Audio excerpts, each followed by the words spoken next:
అందరికీ నమస్కారము. లావుగా ఉండేవాళ్ళు చల్లగా అయ్యేదానికి డాక్టర్ కాడికి పోవాల్సిన లేదు. చిన్న గ్లాస్తో నీళ్ళు పెట్టుకొనేసి స్టవ్ పెట్టుకొని ధనియాలు 1 స్పూను,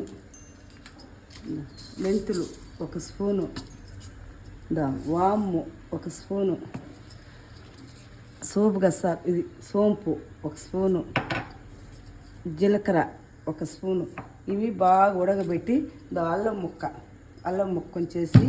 కొంచెం ఉడకబెట్టుకొనేసి ఒక 5 నిమిషాలు ఉడికినాక ఆపు నిమ్మకాయ కలుపుకొనేసి కొద్దిగా తేనె 2 చుక్కలు వేసుకొని పొద్దున్నే 1 గ్లాసు, రాత్రి పడుకునేటప్పుడు 1 గ్లాస్ తాగితే 20 రోజులు కానీ తాగినట్టు సన్నగా అయిపోతారు.